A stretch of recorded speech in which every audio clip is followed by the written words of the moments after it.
सिंध के वॾे वज़ीर सैयद बिरादरी शाह की सदारत हेठ एपेक्स कमेटी के इजलास में अमेरिका ऐं इसराइल जी ईरान ते हमलाउनि खां पोइ कराची में पैदा थींदड़ सूरतहाल जो जाइज़ो वरितो।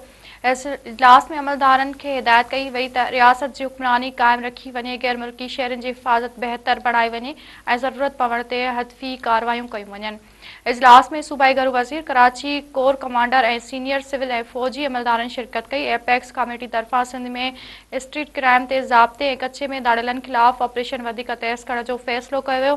कमेटी तरफ़ां ईरान ते हमले खां पोइ कराची में थींदड़ जानी नुक़सान ऐं हिफ़ाज़ती सूरतहाल जो बि तफ़सीली जाइज़ो वरितो वियो। वॾे वज़ीर चयो आहे त क़ानून लागू कंदड़ इदारा दहशतगर्दी, मुनज़िम ॾोहनि, ज़मीन माफ़िया ऐं गैर क़ानूनी हथियारनि ख़िलाफ़ मरबूत कार्रवायूं जारी रखनि। वॾे वज़ीर हिदायत कई आहे त गैर क़ानूनी अफ़गाननि समेत ॿियनि परॾेहिनि जे वापसी जो अमल जारी रखियो वञे। वॾे वज़ीर हिदायत कई आहे त सिंध फोरेंसिक साइंस लेबोरेटरी डिसंबर 2026 ताईं मुकमल कई वञे, जंहिंसां सूबे में जांच पड़ताल जी सलाहियत में वाधारो थींदो। इजलास में नेशनल एक्शन प्लान तहत जारी कार्रवाइनि, कचे इलाइक़नि में हिफ़ाज़ती ऑपरेशन्स, गैर मुल्की शहरनि ख़ासि तौर ते चीनी कमु कंदड़ जे हिफ़ाज़त ऐं ॿियनि गैर क़ानूनी सरगर्मियुनि जी तदारक जो पिणु जाइज़ो वरितो वियो।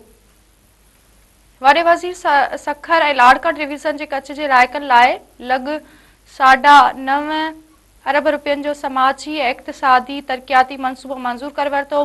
मंसूबे तहत हिकु मख़सूस DKUC क़ाइमु कयो वेंदो, जेको सिहत, तइलीम ऐं इंफ्रास्ट्रक्चर स्कीम्स जी निगरानी कंदो, जीअं डिघी मुदत लाइ अमन ऐं इस्तिकाम में यकीनी बणिजंदी।